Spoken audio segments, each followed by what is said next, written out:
Okay, நான் சில விஷயங்களோட share பண்ண அப்படின்னு வந்திருக்கேன். நான் பேசுறதுக்கு முன்னாலே ஒரு டிஸ்க்ளைமரோட ஸ்டார்ட் பண்ணுறேன். ஏன்னா நீண்ட காலமாக நாம் நம்பிக்கொண்டிருக்கக்கூடிய விஷயங்களுக்கு விரோதமானதாக என்னுடைய பேச்சு இருக்கலாம். அப்படி இருந்தால் அதுக்கு ஒன்றும் பண்ண முடியாது. ஏன்னா அது அப்படி தான் இருக்கும். புதியது சற்று ஏற்புக்குரியதாக இருக்க வேண்டும் என்ற அவசியம் இல்லை. ஆனால் பழையது எல்லாமும் எல்லா காலத்திலும் ஏதோ ஒரு நாளில் அது புதுசாக தான் இருந்திருக்கு. இந்த உலகத்தில் நம்ம ஏற்றுக்கிட்ட எந்த கருத்தும் உடனடியாலாம் ஏற்றுக்கல. அப்படி ஏற்றுக்கலை அப்படிங்கிற பட்சத்தில் சைடில் இருக்கிறவர் கொஞ்சம் பேசாமல் வந்தால் சந்தோஷமாக இருக்கும். அண்ணா ஃப்ரண்ட்டில் இருக்கவங்க பேசினா கூட எனக்கு ஓகேண்ணா, ப்ளீஸ்ண்ணா. ஏன்னா சைடில் பழகிடுச்சு. யார் சைடில் பேசினாலும் சொல்லுங்கள் அப்படின்னு கேட்டே பழகிட்டதுனால சைடில் யார் பேசினாலும் கஷ்டம். எதிர்த்தாப்பில் அதுக்காக சரி சைடில் தான் பேசக்கூடாது, நான் நம்ம பாட்டு ஃப்ரீயாக பேசிட்டு போகணும், உட்காந்து பேசிகிட்டு இருக்க வேண்டாம் சொல்கிறேன். So again starting from a disclaimer. நம்ம நீண்ட காலமாக ஒரு விஷயத்தை நம்பிட்டு இருக்கப்போ அதற்கு விரோதமான சில விஷயங்கள் முன்வைக்கப்படுகிற போது அது ஏற்புக்குரியதாக இருக்காது. நம்ம வீடுகளில் அப்படி தான். நம்ம பிள்ளைங்க சொல்கிறதெல்லாம் நம்ம பெருசாக நம்ம ஏற்றுக்கிறது இல்லைங்கிறதுக்கான காரணம் என்னென்னா, வாழ்க்கையை பற்றி எனக்கு தெரியாதா, புதிதாக நீ என்ன ஒன்று சொல்கிற அப்படின்னு நம்ம தோணும் இல்லையா? கடைசியில் ஒரு காலத்தில் பையன்ட்ட சொல்ல முடியாட்டியும் கூட அவன் அப்போவே சொன்னால் செஞ்சுருக்கலாம் அப்படின்னு ஒரு 25 வருஷம் கழிச்சு யோசிப்பீங்க. தயவு செஞ்சு அப்படி யோசிச்சிடாம இன்றைக்கி சொல்கிறது இன்றைக்கே யோசிக்கக்கூடிய அளவுக்கு பார்க்கலாம். All are businessman here இல்லையா? ஒப்பந்ததாரர்கள் தொடர்ச்சியாக எல்லாம் we call it as a businessman, entrepreneur அப்படிங்கிற ஒரு பொது கேட்டகரிக்கு கீழே கொண்டு வரலாம். இங்கே 50 வயசுக்கு மேற்பட்டவங்க எவ்வளோ பேர் சொல்லுங்கள்? தப்பு இல்லை. இதுக்கு மேலே நான் பொண்ணாக பார்க்க போகிறோம். ஓகே, நிறைய பேர் யோசிக்கிறாங்க என்ன 50 வயசுன்னு சொல்லிட்டோம்னா அசிங்கமாக போயிடாதுன்னு. 40 வயசுக்கு மேலே okay, 20 to 40, 30 to 40. Okay, 30 to 40 ரொம்ப குறைவு தான். ஸோ 30 to 50 அப்படிங்கிறது கேட்டகரியை விட 40 to 50ங்கிற கேட்டகரி அதிகமாக இருக்குது. அப்போ நிச்சயமாக நான் சொல்கிறத ஒத்துக்கிறதுக்கான வாய்ப்புகள் குறைவு தான். நீங்கள் ஒத்துக்குங்க, ஒத்துக்காமல் போங்க. நாளைக்கு வீட்டில் போய் மல்லாக்கப்படுத்து விட்டத்தை பார்த்து யோசிக்கிறப்பாவது தம்பி சொன்னது சரின்னு தெரிஞ்சால் போதுமானது. நம்ம பேச்சு பேசும்போது ஒர்க் அவுட் ஆகுமோ இல்லையோ, அப்புறமா ஒர்க் அவுட் ஆகும். அப்பயே சொன்னால் அப்படிமா அது அன்றைக்கே சொன்னால் என்னடான்னு தோணும் எனக்கு பல நேரத்தில். ஸோ கடினமாக உழைக்க வேண்டும் இல்லையா? ஒரு தொழிலில் வெற்றி பெற கடினமாக உழைக்க வேண்டும். How many people approve of it? கடினமாக உழைக்க வேண்டும். கடின உழைப்பே முதல்ல பெண்கள் தான் கை தூக்குவாங்க. ஏன்னா வீட்டில் உட்காந்துட்டு ஆம்பளையில் எவ்வளோ செஞ்சாலும் இன்னும் ஒரு வீடு வாங்கியாச்சு, 10வது இன்னும் 2வது வீடு, பொண்ணுக்கு கல்யாணம் புஷ் பண்ணிகிட்டே இருக்குது அப்படிங்கிற ஒன்று இருக்குல்ல. கடின உழைப்பே வெற்றிக்கான மிக முக்கியமான காரணியாக இருக்க முடியும் அப்படிங்கிறவங்க எவ்வளோ பேர் நினைக்கிறீங்க? ஓகே, அப்படி பார்த்தா இந்த உலகத்தில் கடின உழைப்பு செஞ்சவங்களாம் ஏன் ஜெயிக்கலை? உங்கள் வீட்டு வாசலில் ஒருத்தர் ரொம்ப நாளாக கடின உழைப்பு செஞ்சுக்கிட்டே இருக்கார் இல்லையா? நம்ம சொந்தக்காரங்களே பார்த்தா ஒருத்தர் ரொம்ப காலமாக கடின உழைப்பு செஞ்சுக்கிட்டே இருக்கார். கடின உழைப்பு செய்கிறவர்கள் எல்லோரும் ஏன் பெரிதாக வெற்றி பெறுவதே இல்லை? ஏன்னா கடின உழைப்பை பற்றி நமக்கு நல்ல அலங்காரமான சில விஷயங்கள் சொல்லப்பட்டிருக்குது. காலமாக பிஸ்னஸ் அப்படின்னாலே கடின உழைப்பு கடுமையாக உழைக்கும். நான் கடின உழைப்புக்கு எதிராக ஒரு கருத்தை சொல்லலை. ஆனால் கடின உழைப்பு என்ற ஒன்றை மட்டுமே வைத்துக்கொண்டு நம்மை நாம் ஏமாற்றி கொண்டு இருக்கிறோமோ அப்படின்னு புதிய தகவல்கள் சொல்லுகின்றன. இந்த கடின உழைப்புன்னு ஒன்று வந்துருச்சுன்னு வச்சுக்கோங்களேன், நம்ம வெற்றி அடைஞ்சமா தோல்வி அடைஞ்சமாங்கிற பேச்சுக்கு இங்கே இடம் இருக்காது. பாவம் கஷ்டப்பட்டான், அவனால் முடியலை, முடிஞ்சு போச்சு, ரைட்டு தானே? வெளியிலேருந்தே ஒரு ஆள் சொல்லிடுவார். நம்ம கஷ்டப்படாமல் இருந்தால் தானே அடுத்தவன் நம்மளை குறை சொல்ல முடியும். அப்போ கடின உழைப்பு என்பது பெரும்பாலும் அடுத்தவருக்கு நாம் நிரூபிப்பதற்கு தேவைப்படக்கூடிய ஒரு சாத்தியக்கூறுகள் நம்ம மனசுக்குள்ளே பதிஞ்சிக்கிச்சு. 50 ஆண்டுகளுக்கு முன்னதாக 60 ஆண்டுகளுக்கு முன்னதாக கடின உழைப்பே மிக முக்கியமான பிரதானமாக விஷயமாக சொல்லப்பட்டதற்கான காரணம் என்னென்னா, அந்த காலத்தில் கடின உழைப்பின் வழியாகத்தான் வெற்றியை அடைய முடியும். அன்றைக்கி டெக்னாலஜி கிடையாது, ரைட்டு தானே? இன்னைக்கு இருந்ததோட கம்பேர் பண்ணி பார்க்குறப்ப நம்மகிட்ட அப்பயும் மனித வளம் இருந்தாலும் கூட அப்போது இவ்வளோ மனித வளம் கிடையாது, இவ்வளோ டெக்னாலஜி கிடையாது, இவ்வளோ லாஜிஸ்டிக்ஸ் மாடல் கிடையாது, இவ்வளவு நாலேஜ் ஷேரிங் கிடையாது. இந்த அளவுக்கு ஒரு விஷயத்தை பலமுறை ஒரு விஷயத்தை இப்படியெல்லாம் செய்யலாங்கிறதுக்கான அபிப்பிராயங்கள்லாம் அப்போ கிடையாது. வீட்டில் ஒரு பெரியவர் இருப்பார், மிஞ்சி போனால் இன்னொருத்தர் இருப்பார், அவங்க 2 பேர் சேர்ந்து முடிவு எடுப்பாங்க. ஆனால் இன்றைக்கி ஒரு விஷயத்தை நீங்கள் தெரிஞ்சுக்கிறதுக்கு 1008 டைமென்ஷன் இருக்குது, ரைட்டா? அப்போ அறிவு பகிர்தல் அப்போது அதிகமாக கிடையாது, டெக்னாலஜி அதிகமாக கிடையாது. ஒரு விஷயத்தை ஞாபகங்களை தந்திலாம் அந்த கருமாதி தான் வந்துச்சார். நமக்கு செத்த அன்னைக்கு போட்டாங்கன்னா கருமாதிக்கு அழுதுட்டு பாங்க, புதைச்சி 3 நாள் ஆச்சு பாங்க, வடிவேல் மாதிரி எந்த பணம்னே தெரியாமல் போய்ட்டு ஏதாவது சாம்பல் அள்ளி தலையில் அடிச்சுக்க வேண்டியதான். ஆனால் சாகிறதுக்கு முன்னாலே இப்போல்லாம் டைப் அடிச்சுறாங்க, I am going to die அப்படின்றாங்க. அந்த ஆள் சாகிறதுக்குள்ள என்ன நீங்கள் சாகலை அப்படின்னு ஆள் போயிடுறான். அடுத்த ஃப்ளைட்டை பிடிச்சி வந்துடலாம். நான் மத்தியானம் 2 மணிக்கு கிளம்பி வந்தேன், ராத்திரி கிளம்பி ஊருக்கு போயிடுவேன். ஒரு காலத்தில் கோயம்புத்தூருக்கு வரதுனா நான்லாம் சின்ன பிள்ளையா இருக்கப்போ கோயம்புத்தூர் எங்கேயோ இருக்குன்னு நினச்சேன். ஏன்னா போயிட்டு வந்தவங்களாம் அந்த கதை சொல்லுவாங்க, போக 12 மணி நேரம் ஆயிடுச்சுப்பா, போயிட்டு அங்கேருந்து இருந்துட்டு மறுநாள் 3 நாளாக அவன் கோயம்புத்தூர் வந்துட்டு போக. அப்போ 20-25 ஆண்டுகளுக்கு முன்னதாக பெரிய அளவுக்கு தொழில்நுட்பம் இல்லாத காலத்தில் கடின உழைப்பு அப்படின்னு சொன்னப்போ சரி. ஆனால் எல்லா தொழில்நுட்பமும் கைக்குள்ளே வரப்பெற்ற பிறகும் கூட கடின உழைப்பு ஒன்றே வெற்றிக்கான வழி என்று நாம் நம்பிக்கொண்டிருப்போம் என்றால், புதியதை ஏற்க தயங்குகிற மனசுக்கு நாம் சொல்லிக் கொண்டு இருக்கிற சமாதானத்தின் பெயர் கடின உழைப்பு. ஏன்னா அந்த கடின உழைப்பில் இருந்துட்டோம்னா அடுத்த நம்மளை குறை சொல்ல முடியாது. நம்ம வீட்டு வாசல் அதுக்குன்னே ஒரு கிளவி இருக்கும். நம்ம ஒழுங்காக வேலை பார்த்தாலும் வேலை பார்க்காட்டியும் பாவம் புள்ள எவ்வளோ கஷ்டப்படுறான், இதை சொல்லிக்கிட்டே இருக்கும் அந்த பாட்டி இல்லையா? வீட்டில் இருக்கக்கூடிய அவங்களுக்கு பாவம் கருத்து போயிட்டான், அவன் பிறந்ததுலேருந்தே கருப்பாக தான் இருப்பான். நம்ம எல்லாரும் நம்ம சக்கச்சவேன்னு இந்த மாதிரி இடையில வேலை பார்த்ததுனால தான் கருத்த மாதிரி, அது 1-2 பேர் வேணா இருக்கலாம். அப்போ வீட்டு வாசலில் இருக்கக்கூடிய இந்த பாட்டி தொடர்ந்து சொல்லிகிட்டே இருப்பாங்க, அவனுக்கு கடின உழைப்பாளி. யாராவது ஒருவர் என்னுடைய காதிலே கடின உழைப்பாளி என்று சொல்லிக்கொண்டே இருக்க என்பது போத. நான் கடின உழைப்பாளின்னு சொல்லிட்டா என்னுடைய தோல்விகளுக்கு நானே எனக்கு கில்ட்டி கான்ஷியஸே வராது. நான் கஷ்டப்பட்டேன், ட்ரை பண்ணேன், ஒர்க் அவுட் ஆகலை, நானே எனக்கு அந்த சமாதானத்தை சொல்லிட முடியும். பாவம் புள்ள கஷ்டப்பட்டான், உழைச்சான், ஓடா தேஞ்சான், கஷ்டப்பட்டான், ஆனாலும் கூட அவனுக்கு நடக்கலை. அப்போ வெற்றியடையாமல் இருப்பதற்கு என் ஈகோவிற்கு நான் பதில் சொல்ல தேவைப்படுகிறது. நான் கடின உழைப்புன்னு ஒன்று பிடிச்சி தொங்குறேன். நான் முதல்ல சொன்ன மாதிரி ஏற்றுக்க முடிஞ்சால் ஏற்றுக்கங்க, இல்லைன்னா மனசுக்குள்ளே ஏற்றி வச்சுக்கோங்க. அப்புறமா என்னைக்காவது யோசிக்கிறப்ப கூட பயனுள்ளதாக இருக்கலாம். கடின உழைப்பை கொண்டாடுவதற்கான காலம் முடிந்து விட்டதாகவே தோன்றுகிறது. ரைட்டு தானே? தாத்தா கடினமாக உழைச்சாரு, பாட்டி கடினம். அப்புறம் இன்னொன்று சொல்லிடுறேன், இந்த கடினமாக உழைச்சாங்கன்னு சொல்கிறதெல்லாம் கதை தான். எல்லா தாத்தாவும் கடினமாலாம் உழைக்கல. நம்மகிட்ட ஒரு பிம்பத்தை அப்படி கிரியேட் பண்ணாங்க. நீங்களே பல பேர் அப்படி தான், வேலை இருந்தால் இல்லாட்டி வெளியிலே இருக்குது. ஏன்னா அப்போ தான் அவர் வேலையாக இருக்காருன்னு சொல்லுவாங்க. நம்ம பிஸியாக இருக்கோன்னு வெளியில் தெரிஞ்சாதான் நம்ம பெரிய பிஸ்னஸ் மேன் அப்படின்னு ஒரு மைண்ட் செட் இருக்குது. கடின உழைப்பு என்பது கடைசியில் நம்முடைய தோல்விகளுக்கு நாம் சொல்லக்கூடிய சமாதானமாக முடிந்துவிடக்கூடாது. நீங்கள் எவ்வளவு கடினமாக உழைத்தீர்கள் என்று உங்கள் காதில் விழுவதை நிறுத்திவிட்டு நீங்கள் வெற்றிகரமானவரா இல்லையா என்பதை பற்றி உங்கள் காதில் விழுவதற்கான ஏற்பாட்டை செய்யுங்கள். That's a first important thing. கடின உழைப்பாளி என்று சொல்லுகிற போது அப்படியே மனசுக்குள்ள சந்தோஷம் வருதுல, அதை விட மிக முக்கியமானது அவர் வெற்றிகரமானவர் என்று சொல்லுகிற போது தான் அந்த மகிழ்ச்சி ஏற்படணும்.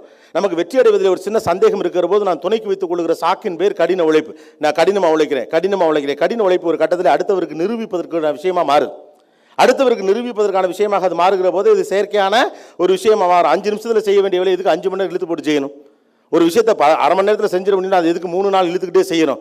அப்போ கடின உழைப்பாக இருப்பதன் மூலம் நமக்கு ஒரு நிம்மதி கிடைக்குது. என்னன்னா, நான் உழைத்து கொண்டிருக்கிறேன்.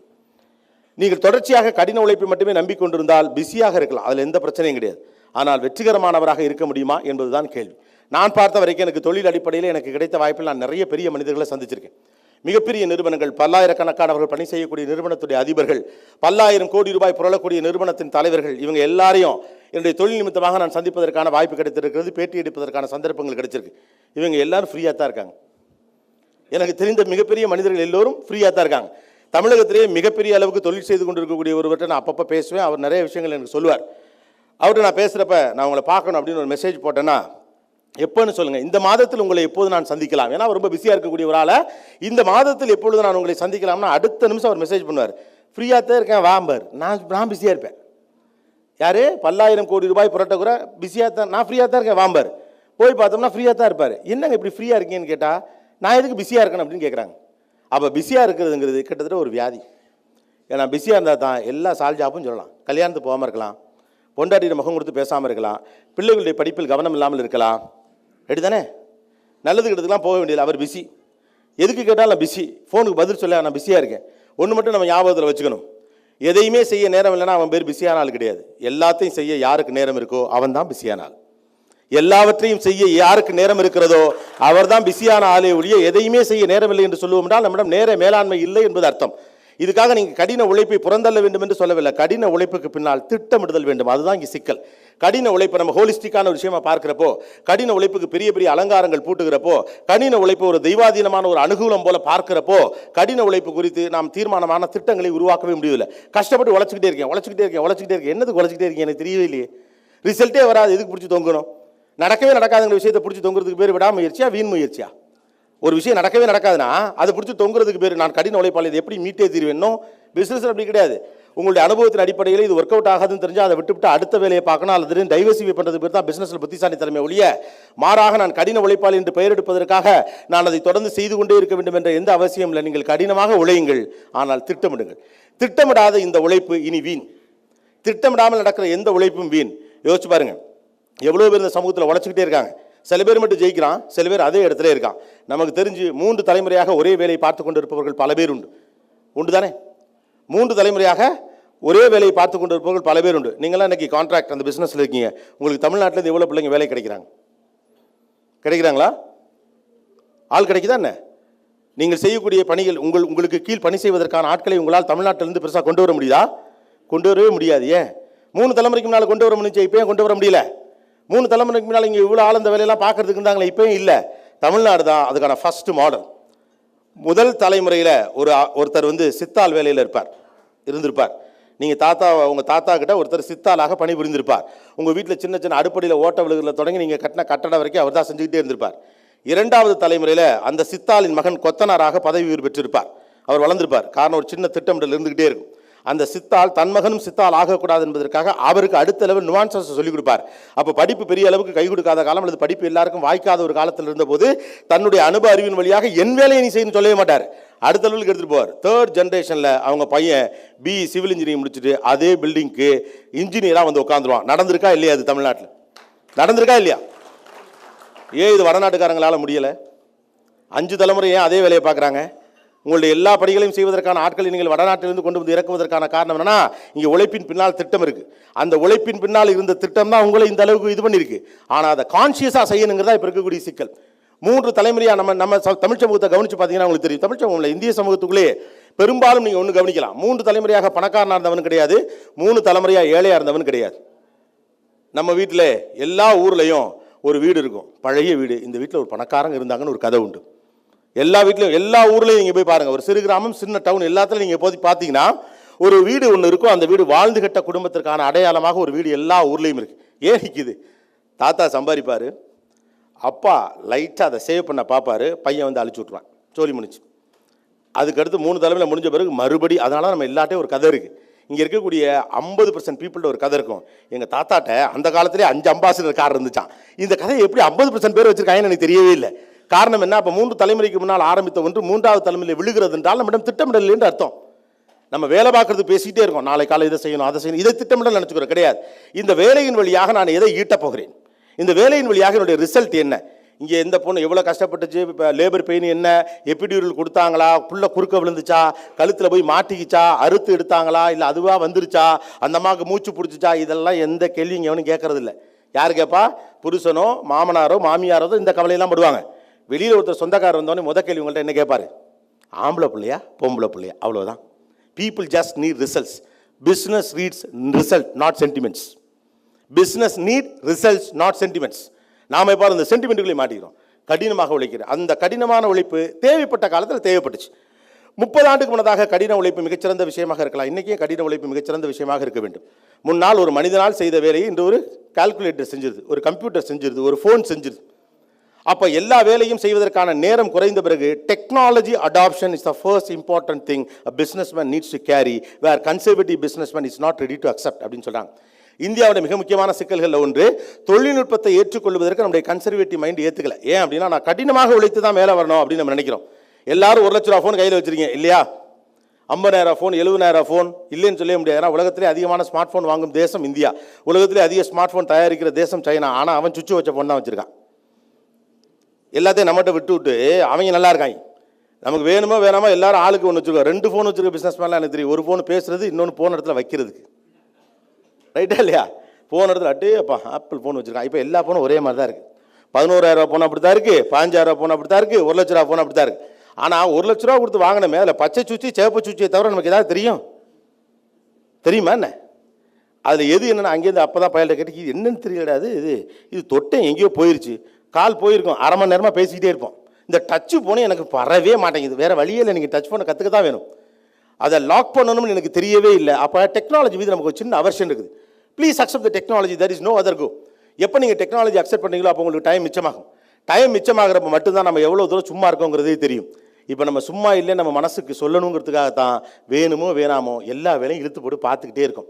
அந்த வேலையை நாம் பார்க்கணுங்கிற அவசியமே இருக்காது. நாம் போய் நிற்போம். ஏன்னா நம்ம கடின உழைப்பாளியா இல்லையா? எனக்கு தெரிந்த ஒரு பெரிய பேச்சாளர் அவர் சொன்னார், ஒரு பெரிய புத்தக பப்ளிஷர் ஒருத்தர் இருந்திருக்கார். அந்த பப்ளிஷர் அவருக்கு சொந்தக்காரரோ தெரிந்தவரோ ஏதோ ஒன்று. ஒரு நாள் அவர் போய் பார்க்குறப்போ இரவு 11 மணிக்கு அந்த வீடும் பிரிண்டிங் ப்ரெஸ்ஸும் ஒன்றா இருக்குது. அந்த வீட்டுக்கு பின்னால் போகிறாரு. போய் மாமா எங்கே அப்படின்னு கேட்குறாரு. மாமா பின்னால் இருக்காருப்பா அப்படின்னா அங்கே போய் பார்த்தா அவர் ஒரு வேட்டியை மடித்து கட்டிக்கிட்டு ஒரு பழைய பனியனை போட்டுக்கிட்டு இந்த புத்தகங்களை எல்லாம் லாரியில் ஏற்றுவாங்கள்ல, அந்த லோடு ஏற்றுறவங்கள சேர்ந்துன்னு இவரும் ஏற்றி விட்டுட்டு இருக்காரு. அப்போ இவர் போய் அவர் கேட்குறாரு, ஏங்க இந்த வேலையெல்லாம் நீங்கள் பார்த்துட்டீங்க அப்படின்னோடனே அவர் கோவம் வந்துடுது. நாங்களாம் உங்களை மாதிரி நினச்சலாம், இன்றைக்கி வந்த பயிர்கள்லாம் நீங்களாம் உடம்பு ஒழிக்காமல் வேலை பார்க்கணும் சம்பாதிக்க நினைக்கிறிய, நாங்களாம் கஷ்டப்பட்டு வந்த ஆளுங்கடா. நான் இன்னை வரைக்கும் நான் புத்தக மூட்டையை சுமந்து மேலே ஏற்றி விட்றதுல நான் பெருமை அடைக்கிறேன், காரணம் நான் உழைப்பாளி அப்படின்னார். அப்படிப்பட்ட உழைப்பாளி அந்த எழுத்தாளர் புக்கே போடலை. அவர் ஏற்கனவே எப்போ அவங்க தாத்தா காலத்தில் எத்தனை புக்கு கொடுத்தாங்களோ, எந்தெந்த ரைட்டெலாம் எழுதுனாங்களோ அவங்களுக்கு மட்டும் தான் எழுதுறாங்க. புதிய நவீன புத்தகங்களாக அவ்வளோ போடவே முடியல.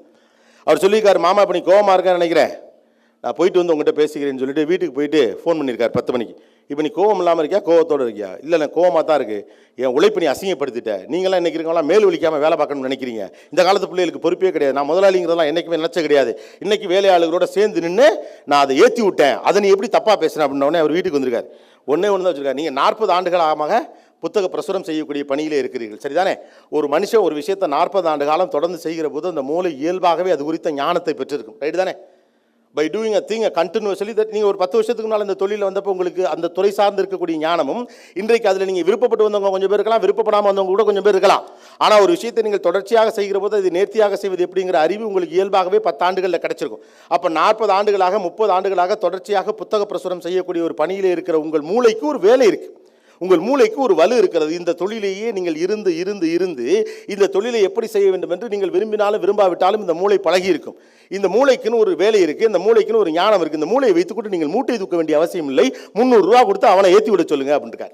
அந்த மூளையை வச்சுட்டு அவர் என்ன பண்ணியிருக்கணும், அடுத்து யாரையெல்லாம் இந்த புத்தகத்தை எழுத வைக்கணும், புதிய புதிய டாபிக்ஸ் என்னென்னலாம் கொண்டு வரணும், மக்களிடம் கொண்டு போய் சேர்ப்பதற்கான புதிய தகவல்களை எப்படி கொண்டு போய் சேர்க்கலாம் அப்படிங்கிறத பற்றி அவர் கவலைப்பட்டிருக்கணுமே ஒழிய தன் மூளையினுடைய வலிமை என்ன என்பதை புரிந்து கொள்ளாமல் யாருடைய வேலையை அவர் பார்த்துக்கிட்டு இருக்காரு. மூட்டை தூக்குற வேலையை நான் குறைச்சி மதிப்பிடலை, ஆனால் நான் கடின உழைப்பாளிங்கிற பட்டத்தை கழுத்தில் சுமக்கணுங்கிற ஒரே காரணத்துக்காகவே மூட்டை தூக்குறவங்களோட கூட போய் நின்றுக்கிட்டு இருந்தீங்கன்னா அறிவாற்றலை எப்படி பயன்படுத்த போவீங்க? ஆரம்பத்திலே உடலை பயன்படுத்துங்கள், வளர வளர மூளையை பயன்படுத்துங்கள். பிரெயின் இஸ் மணி, பிரெயின் தான் பணம், சரிதானே? இல்லைன்னா உங்கள்கிட்ட வேலை பார்க்குறவங்க தான் உங்களோட சம்பாதிக்கணும், அதானே? நாலேஜ் எக்கானமி மிக்ஸ், ரைட்டா? இங்கே நம்ம பேரில் பல பேர் அப்பா 20 வருஷம் வேலை பார்த்துட்டு வெளியில் வரையில் 10,000 ரூபா சம்பளத்தோடு ரிட்டையர் ஆகிறார். பையன் எடுத்த உடனே 24 வயசில் 28,000 ரூபா சம்பளத்தோடு உள்ளே வரான். Knowledge gives money, not just hard work. ஒரு ஹார்ட் ஒர்க் தான் பணம் தரும்னா உங்கள் மூளையினுடைய பலன்கிறது என்ன? மூளை குறித்த பார்வை நமக்கு எப்பொழுது வருகிறதோ அப்போது உடல் குறித்த பார்வை பின்னுக்கு தள்ளப்படும். இந்த வேலையை செய்ய நான் தேவையா? 40 ஆண்டு கால அனுபவம் உள்ள ஒரு மூளையை வைத்திருக்கிற நான் செய்ய வேண்டிய வேலை என்ன? நான் செய்ய வேண்டிய வேலை பிளானிங், நான் செய்ய வேண்டிய வேலை எக்ஸிக்யூஷன், நான் செய்ய வேண்டிய வேலை மார்க்கெட்டிங், நான் செய்ய வேண்டிய வேலை விஷயம் ஒரு பொலிட்டிக்கலாக யாரையாவது போய் பார்த்து இந்த கான்ட்ராக்டுக்கு எப்படி பண்ணணும், என்ன செய்யணும், டாக்குமெண்டேஷன். நான் செய்ய வேண்டிய வேலை அதுதானே ஒழிய நான் செய்ய வேண்டிய வேலை மூட்டை தூக்குவதல்ல. மூட்டை தூக்குவதை நான் குறைச்சி மதிப்பிடலை. ஆனாலும் அதே நேரத்தில் புரிந்து கொள்ள வேண்டிய விஷயம், ஒரு தொழிலில் உங்களுக்கு இருக்கக்கூடிய அனுபவத்தின் வழியாக மூளையின் வழியாக எப்படி செயல்படுனா யோசிக்கணும். இதை எது தடுக்கும் அப்படின்னா ஹார்ட் ஒர்க் தடுக்கும். ஏன் நம்ம கடுமையாக உழைக்கணும், உழைத்தால் தான் வெற்றி பெற முடியும், உழைக்காதவர் யாரும் இல்லவே இல்லை. எம்ஜிஆர் அப்போ பாடினார்னா அந்த காலத்துடைய தேவை அது. இன்றைக்கி டெக்னாலஜியும் வச்சுருக்கானா அவன் தான் வித்தக்காரன், ரைட்டு தானே? நீங்கள் எல்லோரும் உசுரை கொடுத்து பண்ணிகிட்டு இருக்க வேலையை ஒருத்தன் அசால்ட்டாக ஒரு அப்ளிகேஷனில் சென்றுவிட்டு வீட்டில் தூங்கிடுறான், அவனுக்கு எல்லோரும் காசு கொடுக்குறோம், ரைட்டு தானே? ஒரு சின்ன அப்ளிகேஷன் வழியாக வேலை முடியுது. நான் அதுதான் கேட்டேன், 50,000 ரூபாய்க்கு ஃபோன் வச்சுருக்கீங்களா, என்ன வச்சுருக்கீங்க? அதுக்குள்ளே எக்ஸ்பென்ஸ் மேனேஜர்னு ஒரு சாஃப்ட்வேர் இருக்குது, ஒரு அப்ளிகேஷன் இருக்குது, யாராவது வச்சுருக்கீங்களா? டைரின்னு ஒன்று இருக்குது, யாராவது வச்சுருக்கீங்களா? உள்ள அதுக்குள்ளே அந்த அப்ளிகேஷன்ஸை யாராவது டவுன்லோட் பண்ணியிருக்கீங்களா? எதாவது பண்ணியிருக்கோமா என்ன? ஒன்றுமே கிடையாது. நீங்கள் என்ன செலவு செய்கிறீர்களோ அதுக்கு ஒரு கணக்கு பிள்ளை வச்சுருக்கீங்களே, அவரை போட்டு உசுறு எடுத்துக்கிட்டு கரெக்டாக எழுதுறானா இல்லையான்னு தெரியல. அப்பா காலத்தில் இருக்கார், விசுவாசமாக தான் இருப்பார். அப்புறம் நம்மளே ஏதாவது பணங்கன்னு குறைஞ்சிச்சுன்னா தேன் எடுக்கிறவன் விரல் சூப்பாமலாம் இருப்பான் அப்படின்னு ஒரு டயலாக்கையும் சொல்லிட்டு கடந்து போயிட்டே இருக்கும். Very simple thing. நீங்கள் 1,500 ரூபா செலவு பண்ணிட்டீங்கன்னா 1,500 அதில் டைப் பண்ணிவிட்டு எதுக்குன்னு போட்டிங்கன்னா மாத கடைசியில் அதுவே தரம் பிரித்து காட்டிடும். என்டர்டெயின்மெண்ட்டுக்கு எவ்வளோ செலவு பண்ண, குடும்பத்துக்கு எவ்வளோ செலவு பண்ண, சொந்த செலவுக்கு எவ்வளோ செலவு பண்ண, இதுக்கு எவ்வளோ செலவு பண்ண, இதுக்கு எவ்வளோ செலவு பண்ணுங்கிற விவரத்தை இந்த எக்ஸ்பென்ஸ் மேனேஜருங்கிற ஒரு சின்ன அப்ளிகேஷன் நமக்கு கொடுத்துரும். ஆனால் we are ready to download. நம்ம டவுன்லோட் பண்ண தயாரே கிடையாது. காரணம் டெக்னாலஜி குறித்த பார்வை நமக்கு வராமல் போகிறதுக்கான காரணம் என்ன? நம்ம அதுக்குள்ளே போகவே விருப்பப்படலை. காரணம் கடின உழைப்பே நமக்கு வேலைப்படுது. ஒரே ஒரு விஷயம் மட்டும்தான், இன்னைக்கு எவன் நேரத்தை மிச்சம் பண்ணுறானோ அவன் தான் பணக்காரன். பணத்தை மிச்சம் பண்ணுறவன் பணக்காரன் கிடையாது.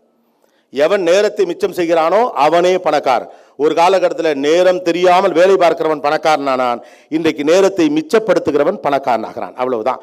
இன்றைக்கு தேவையான வேலையை மட்டும் நீங்கள் பார்க்கிற போது உங்களுக்கு கிடைக்கக்கூடிய எக்ஸஸ் டைம் தான் உங்கள் பிஸ்னஸ் டெவலப்மெண்ட்டுக்கு பயன்படும். நீங்கள் உடல் உழைப்பை மட்டுமே நம்பினால் பிஸ்னஸ் ரன் பண்ண பயன்படும். உடல் உழைப்பை மட்டுமே நம்பினால் பிஸ்னஸை ரன் பண்ண பயன்படும். ஆனால் உடல் உழைப்பை தாண்டி மூளையை பயன்படுத்த வேண்டும் என்று எப்போது முனைகிறீர்களோ அப்போதான் பிஸ்னஸை டெவலப் பண்ணுறதை பற்றி யோசிக்கவே முடியும். இப்போது நான் 24 மணி நேரம் வேலை பார்க்குறேன். நானே எனக்கு ஒரு பட்டம் சூட்டிக்கிட்டேன். இந்த பட்டத்தை சூட்டிட்டு எல்லாரையும் இதை அறிவிக்க சொல்லிட்டேன். வடிவில் ஒரு படத்தில் போகல கூவுறதுக்கு ஆள் வச்சிருப்பாங்களே, வருங்கால பிரதமர் அப்படின்னு சொல்லுவார்ல, அது மாதிரி வீட்டு வாசலில் ஒரு கிளவி வச்சிருக்கேன், சொந்தக்கார தாயவில் 4 வச்சிருக்கேன், கூடவே 5-6 விசுவாசியை வச்சிருக்கேன். அந்த 5-6 விசுவாசி சார் எவ்வளோ கஷ்டப்படுறாரு தெரியுமா, சார் இவ்வளோ இது என்ன இப்போ கஷ்டப்பட்டு என்ன பண்ண போறீங்க? அதே கஷ்டப்படுற ஆளு சார் இவ்வளோ கஷ்டப்படுறான்னு சொல்லிகிட்டே இருக்கார்ல, 3 மாதம் சம்பளம் கொடுக்காம இருங்க, உங்கள் உழைப்பு என்னவாக மதிக்கப்படும்னு பாருங்க. 3 மாதம் சம்பளம் கொடுக்காம இருங்க, 2 மாதம் சம்பளம் கொடுக்காம இருங்க. 2 மாத சம்பளம் கொடுக்காமல் நீங்கள் இருக்கிற போது உங்கள் விசுவாசி போயிடுவார். அவ்வளோதான், முடிஞ்சு போச்சு. எல்லோருக்கும் இங்கே பணம் தேவைப்படுகிறது. அப்போ 10 ஆண்டுகளாக 20 ஆண்டுகளாக நீங்கள் கண்டுபிடித்து வைத்திருக்கக்கூடிய இந்த மூளையை வைத்துக்கொண்டு என்ன செய்ய வேண்டும் என்பதை பற்றி தான் நம்ம கவலைப்படணுமே ஒழிய, நேரத்தை நீங்கள் மிச்சப்படுத்துகிற போது அந்த மூளை இயல்பாகவே சிந்திக்க நீங்கள் ஒன்றும் பெருசாக கஷ்டப்படவே வேண்டியதில்லை. உங்களுக்கு நேரம் மிச்சமாகி நிதர்சனமாக நீங்கள் இயல்பாக உட்கார்ந்து இருக்கிற போது டக்குன்னு இதை செய்யலாமே, நாம இதே செஞ்சுட்டு இருக்கோம், இதுலேருந்து டைவர்சிஃபை பண்ணி இந்த ஸ்டைலில் இதை பண்ணலாமே, இப்படி பண்ணால் இது இப்படி ஒர்க் அவுட் ஆகுமே, உலக நாடுகள் இது எப்படி செய்து கொண்டு இருக்கின்றன நம்ம பார்த்துருக்கோமா என்ன? நமக்கு ஒன்றே ஒன்று தான், கஷ்டப்படணும், மெனக்கட்டாவது கஷ்டப்படணும். சில பேர் கஷ்டப்பட்டு கவலைப்படுவாங்க தெரியுமா? அது மாதிரி நம்ம கஷ்டப்பட்டுக்கிட்டே இருக்கணும். ஏன்னா கஷ்டப்படுறது ஒரு சுகம், கஷ்டப்படுறதுல சுகம் எதுவுமே கிடையாது. நமக்கான எல்லா ஜஸ்டிஃபிகேஷன்ஸுக்கும் இந்த கடும் உழைப்பு பயன்படுது. அதனால ஒர்க் லைஃப் பேலன்ஸில் எல்லா பிஸ்னஸ் பண்ண இந்தியாவில் வீக்காக இருக்கான்னு சொல்கிறாங்க. நம்ம ஒர்க் லைஃப் பேலன்ஸில் பயங்கரமாக வீக்காக இருக்கும். ஒரு ஞாயிற்றுக்கிழமை கூட வீடு தங்குவதற்கான பழக்கமே நமக்கு இல்லை. சிக்கலை தான், ஆசை இருக்குது ஆனால் பழக்கமே இல்லை. ஒரு வீடு என்பதை ஓடி போய் ஒளிந்து கொள்ளக்கூடிய ஒரு கூடு போல ஒரு ஆண் பார்க்கிறான். பிஸ்னஸ் மேனுடைய பிள்ளைகள்லாம் ஏன் பிஸ்னஸ்க்கு வர மாட்டேங்குது? யோசிச்சு பாருங்க. நல்லா தான் சம்பாதிக்கிறோம், ரைட்டு தானே? அப்படி சொல்ல மாட்டோம் வெளியில், அது வேறு விஷயம். முதல் முக்கியமான விஷயம், பிஸ்னஸை சம்பாதிச்சா சந்தோஷமாக சொல்லுங்கள். எய்த்தாப்பில் இருக்கிற வயிறு எரிஞ்சிருவான், கோயிலில் காசை வெட்டி போட்டுவான், ஊர் முழுக்க சம்பாரிச்சு குமிச்சு விட்டாண்டான்னு சொல்லி போடுவாங்கிற ஒரே காரணத்துக்காண்டி சம்பாதிக்கிறத நீங்கள் வெளியில் சொல்லாமல் இருந்தால், சந்தோஷமாக இருக்கேன்னு வெளியில் சொல்லாமல் இருந்தால், நீங்கள் எப்பொழுதெல்லாம் தோல்வி அடைவதாக அடுத்தவரிடம் சொல்லுகிறீர்களோ அப்போது நீங்கள் அடுத்தவருக்கு அதை சொல்லவில்லை, அதை உங்களுக்கே நீங்கள் சொல்லிக் கொள்ளுகிறீர்கள். அதான் உண்மை. எங்கப்பா ஒன்றும் சரியில்லைப்பா, 10 காசு நிற்க மாட்டேங்குது, உசுரை கொடுத்து நான் என்னென்னமோ பண்ணிட்டேன், 10 பைசா நிற்கல, கடன் இவ்வளோ இருக்குது. நீங்கள் இப்படி அடுத்தவிடம் சொல்லுவதாக நினைத்து கொண்டு இருக்கிறீர்கள். அப்போ தான் அடுத்தவன் என்ன பண்ணுவான், பரவாயில்ல அவன் நம்ம மாதிரியே அவனும் வீக்காக தான் இருக்கான், அவனும் ரோட்டில் தான் நிற்கிறான், நானும் ரோட்டில் தான் நிற்கிறேன், வெரி குட், எல்லாரும் வாங்க ரோட்டில் நிற்போம் அப்படின்னு அவருக்கும் தெரியும் நீங்கள் சொல்கிறது பொய்ன்னு. அதே தொழில் தானே அவர் பண்ணுறாரு, அதே தொழில் தானே அவர் பண்ணுறாரு. அவருக்கும் தெரியும் நீங்கள் சொல்கிறது பொய்ன்னு, உங்களுக்கும் தெரியும் நீங்கள் சொல்கிறது பொய்ன்னு, எங்களுக்கும் தெரியும் நீங்கள் 2 பேர் பொய் சொல்றீங்க. அப்புறம் தெரிஞ்சே இந்த பொய்யை ஊர் முழுக்க என்னத்துக்கு சொல்லணுங்கிறதா எனக்கு தெரியவே இல்லை. ஒன்று தெரிஞ்சுக்க, உலகத்தின் பெரு நிறுவனங்கள் முதல்ல அவனுடைய ரிப்போர்ட்டை தான் வெளியில் வைக்கிறான். ஏன் 2500 crores is the turnover is கம்பெனின்னு துணிச்சலாக வெளியில் அடிக்கிறான். அப்போ தான் அந்த எம்ப்ளாயி நம்புவான், இந்த கம்பெனியில் நான் இருக்கணும்னு நம்புவான். வாடிக்கையாளர் அப்போ தான் நம்புவான், இந்த கம்பெனி நல்ல கம்பெனின்னு நம்புவான். எப்பொழுது உங்கள் லாபத்தை நீங்கள் மறைக்கிறீர்களோ அப்பொழுது உங்கள் மனதுக்கு நீங்கள் நெகட்டிவான விஷயத்தை சொல்லுகிறீர்கள். காசே நிற்கல, காசே நிற்கல, காசே நிற்கல, வாழ்க்கை நல்லா இல்லை, நான் தோத்துக்கிட்டே இருக்கேன் நீங்கள் சொல்லிட்டு இருக்கீங்கல்ல, அது உங்கள் காதும் கேட்குது, உங்கள் மனசும் கேட்குது. உங்களை அறியாமலே சலிப்பு உங்களுக்குள்ள ஏற்பட்ட உற்சாகம் நிமிக்க அதுதான் காரணம். அடுத்த நம்மளை டிமோட்டிவேட் பண்ணவே இல்லை, நம்ம தான் நம்மளை டிமோட்டிவேட் பண்ணிக்கிட்டே இருக்கோம். காரணம் அடுத்தவன்ட்டு சொன்னால் என்ன, பொண்டாட்டிட்டு சொன்னால் செலவு பண்ணிடும், அதனால் பொண்டாட்டின்னு சொல்ல முடியாது. வெளியில் இருக்கவன்ட்ட கூட சொல்லிவிடலாம், ஐயோ பொண்டாட்டிட்டு சொன்னால் அதுக்கேற்ற செலவு, நம்ம எவ்வளோ வருமானத்தை உயர்த்துறோமோ அதுக்கேற்ற மாதிரி செலவை உயர்த்திக்கிட்டே போவா அப்படின்னு. ஆக்சுவலாக சொல்லப்போனால் பெண் ஆணை விட சிறந்த நிர்வாகி. உலகத்தில் எல்லா பெரிய கம்பெனியும் சிஇஓஸாக பெண்களை தான் நியமிச்சிருக்கு, ஆண்களை நியமிக்கவே இல்லை. MDs of the company probably men, but CEOs of the company most of the places are women because women are responsible, men are deliverable. நீங்கள் கன்ஃபியூஸ் பண்ணிக்கவே வேண்டியதில்லை. கடைசியில் எங்கே எதை கொடுத்துருக்கீங்கன்னு தெரியாது, உங்களுக்கு எவ்வளோ கடனும் தெரியாது, பொண்டாட்டியிட போய் கேட்டால் அவர் என்கிட்ட சொல்லவே இல்லைங்க. அப்போ யாரிடமும் சொல்லாமல் நீங்கள் வெற்றி அடைவதை குறித்து உங்களுக்கு பெருமிதமே இல்லை என்றால் எப்படி வாழ்க்கையில் உற்சாகம் இருக்கும்? நான் ஒன்று செய்கிறேன், எனக்கு சக்ஸஸ்ஃபுல்லாக இருக்குது, நான் நீங்கள் பேசுகிறேன், இது முடிச்ச உடனே என்னுடைய மனைவிக்கு நான் ஃபோன் பண்ணி சொல்லுவேன், நல்லா பேசுனா நான் நல்லா பேசுனேன்னு சொல்லுவேன். சூப்பராக பேசினப்பா, நல்லா பேசினப்பா, நல்லா ரெஸ்பாண்ட் பண்ணாங்க, நான் நினச்சதை உங்கள்கிட்ட கம்யூனிகேட் பண்ணிட்டேன். ஒரு கான்ட்ரவர்ஷியல் சப்ஜெக்ட் தான், அவங்க ரொம்ப காலமாக நம்பாத ஒரு விஷயம் தான், ஆனால் அதனால் ஜஸ்டிஃபை பண்ணி சொல்ல முடிஞ்சு, உங்கள் ஃபேஸஸை பார்த்தப்ப உங்கள்கிட்ட இருந்துச்சு, நான் சொல்லிவிடுவேன். ஏதோ சுமாராக பேசினேன், ஏதோ சுமாராக பேசினேன், வாழ்க்கையே சுமாராக இருக்குது. அப்போ இந்த வாழ்க்கை எதுக்கு வாழணும் எனக்கு தெரியவே இல்லையா? ரொம்ப சோகமாக இருப்பீங்க, ஆனால் பாவம் 35 லட்ச ரூபாய்க்கு கார் வாங்குவீங்க. ஏன்னா சோகத்தில் என்ன பண்ணுறது தெரியாமல் கார் வாங்கிடுது. அதுவும் கோயம்புத்தூர் மாதிரி ஒரு ஏழை ஊரை நான் பார்த்ததே இல்லை. ஜெர்மனியில் ஒரு கார் தயாரிக்கிறான்னா கோயம்புத்தூரில் இருக்கவங்களை கூப்பிட்டு கேட்பாங்க, சார் வாங்கிடுவீங்கல்ல அப்படிமா? ஜெர்மனிலே வந்திருக்காது அந்த காரு, அதுக்குள்ளே இங்கே தெருக்கு தெரியும். இந்த கோயம்புத்தூர்லேருந்து இந்த அவினாசி ரோட்டில் பார்த்தோம்னா உலக வண்டியை போட்டுக்கிட்டு உட்காந்தோம்னா உலகத்தில் என்னென்ன பிராண்டு கார் இருக்குன்னு அவ்வளோத்தையும் பார்த்துடலாம். ஆனால் ஒருத்தர் கூட நல்லா இருக்குன்னு சொல்லவே மாட்டான். என்னங்க பிஸ்னஸே படுத்துருச்சுங்க, முன்ன மாதிரி இல்லைங்க, முன்ன மாதிரி இல்லைங்க. இது யாருக்கு நீங்கள் சொல்கிறீங்க? எனக்கு சொல்கிறீங்களா? இல்லை, நீங்கள் உங்களுக்கே சொல்கிறீங்க. அதை ஞாபகம் வச்சுங்க. எப்பொழுது நீங்கள் தொடர்ச்சியாக நெகட்டிவாக சொல்லிக்கொண்டே இருக்கிறீர்களோ உங்கள் காதும் அதை கேட்கிறது, உங்கள் மனசும் அதை கேட்கிறது. செயற்கையாகவே நீங்கள் வெற்றி பெறவில்லை என்ற எண்ணத்தை உங்களுக்குள் நீங்கள் ஏற்படுத்தி கொண்டிருப்பீர்கள் என்றால் உண்மையிலேயே அது நடந்து விடுவதற்கான ஆபத்து உண்டு. தயவு செய்து பயப்படாமல் உங்கள் வெற்றியை ஊருக்கு சொல்லுங்கள். எப்போ பயப்படாமல் நீங்கள் சொல்லிட்டீங்களோ இதுவுமே கூட ஒரு எஸ்கேபிசம் தான், தெரியுமா? ஏன் அப்படின்னா, நான் 2000 இவ்வளோ பண்ணுறேன்ப்பா, இல்லை எனக்கு வச்சுங்க, என்னோட டேர்ன் ஓவர் வந்து வருஷத்துக்கு 10 கோடிப்பா, 20 கோடிப்பா, 30 கோடிப்பா, 50 கோடிப்பான்னு சொல்ல ஏன் பயப்படுறோம் தெரியுமா? சொல்லிட்டா அடுத்த வருஷம் அதை விட பெரிய டார்கெட்டை நீங்கள் பண்ணணும். உண்மையிலேயே தோல்வி என்பது உங்கள் வெற்றியை நீங்கள் அறிவித்த பிறகு அதில் முன்னேறாமல் இருப்பது தான். இப்போ ஒரு பிரச்சனையும் இல்லைல்ல, செத்த நல்லா இருக்கேன் அப்படின்னு சொல்லிட்டு பேசாமல் இருக்கலாம். Be ready. உங்களுக்குள்ள ஒரு போட்டியை நீங்கள் உருவாக்க வேணாமா? நம்ம எல்லாரும் என்ன பண்ணுறோம், இந்த படிக்காத பயிலெல்லாம் என்ன பண்ணோம், இதில் படிச்சு விட்டு மாப்பிள்ளை நான் படிக்கலை, நீ படிக்காதேம்மா. ஏன் அப்படின்னா அவன் படிக்காமல் இருந்தால் தானே நான் பாஸ் ஆகலாம். இப்போ ஜெயிக்கிறதுங்கிறது நான் ஜெயிக்கிறது இல்லை, அவன் தோக்குறது. பயப்படாமல் வெளிப்படையாக உங்கள் வெற்றியை அடுத்தவருக்கு சொல்லுங்கள். அது உங்களை உற்சாகமூட்டும், அவரையும் உற்சாகமூட்டும். நீங்கள் நினைப்பதை போல எல்லோரும் கெட்டவர்களும் அல்ல, எல்லோரும் நல்லவர்களும் அல்ல. உங்களுக்கு அடுத்த தலைமுறைக்கு இந்த தொழில் குறித்த ஒரு பிரமிப்பையும் ஒரு யதார்த்தத்தையும் எப்படி புரிய வைப்பீங்க? இது நீங்கள் உங்களுக்கு சொல்றீங்க, அடுத்தவற்றை சொல்றீங்க, உங்களுக்கும் செயற்கையான ஒரு உற்சாகமின்மையை கிரியேட் பண்றீங்க வீட்டுக்குள்ளே. ஏன்னா பிசினஸ் நல்லா இல்லைன்னா வீட்டுக்குள்ளே எப்படி சந்தோஷமா இருக்க முடியும்? என்ன இருந்தாலும் பிசினஸ் நல்லா இல்லைங்கிறா, எப்போ பார்த்தாலும் ஜாலியாக இருக்கான், அதுக்காகவே அப்படி மூஞ்சி ஒன்று வச்சுக்கிறது. ஆம்பளை அதுக்குன்னு ஒரு மூஞ்சி வச்சிருக்கான். வீட்டுக்குள் போவதற்கென்றே தயாரிக்கப்பட்ட முகம் ஆண் முகம். டீ கடையில் கார்னரில் அருமையாக பேசிக்கிட்டு இருப்பாங்க, வீட்டுக்குள்ளே போகல சோகமாக போயிடுவாங்க. என்னங்க உங்ககிட்ட வரையிலே ஆரம்பிச்சிட்டியா? ஏன்னா அந்த பொண்டாட்டி எதுவுமே சொல்லிடக்கூடாது. பெண் உன்னை சொல்லாமல் தடுக்கன்னு ஆண் மட்டும் முடிவு பண்ணிவிட்டான், அதுக்கு ஒரு மூஞ்சி வச்சுருப்பான். உள்ளே போகையிலே எங்க உங்ககிட்ட உள்ளே வந்தோடனே ஆரம்பிச்சிட்டியா, நான் வீட்டுக்கு வரது உனக்கு பிடிக்கல, கட் பண்ணால் குடுன்னு தலையை கொஞ்சம் மேனிக்கு போய் ட்ரெஸ்ஸை மாற்றிட்டு அப்படியே வந்து டிவியில் ஹாலில் போட்டு டிவியை போட்ட உடனே அவங்க வந்து ஏங்க ஒரு நிமிஷம் நான் டிவி பார்க்கக்கூடாதா? காலையிலேருந்து ஒரு மனுஷன் ஓடி ஆடி உழைச்சிட்டு வரவே சத்தனே டிவி பார்க்கக்கூடாதா? போய் ஒரு காப்பி போட்டுவா. காப்பியை குடிச்சு முடிய போகிறப்பே எந்திரிச்சு ரூமுக்கு போயிடுவாங்க. போய் டக்குன்னு டம்ளர் வச்சுட்டு அந்த ஒய்ஃப் வர்றதுக்குள்ள டமக்குன்னு பாத்ரூம்குள்ளே போயிடுவாங்க. உள்ளே போய் சும்மாவே நிற்கிறது இப்படி கேட்டக்கூடாதா இல்லையா? அப்போ ஏன் உண்மையிலே நீங்கள் அவ்வளோ டயர்டா? இல்லை, நீங்கள் தொடர்ச்சியாக கடினமாக உழைப்பதாக உங்களுக்கு நீங்கள் சொல்லிக்கொண்டே இருக்கிற காரணத்தினால மைண்டு டயர்டாகும். ஆக்சுவலாக நீங்கள் அவ்வளோ ஒர்க் பண்ணலை, ரியாலிட்டி அதுதான். நீங்கள் இவ்வளோ ஒர்க் பண்ண வேண்டிய தேவையும் இல்லை. எப்போ நீங்கள் நேரத்தை மிச்சம் பண்ணுறீங்களோ அப்போ இயல்பாக எல்லாத்துக்கும் உங்களுக்கு டைம் இருக்கும்.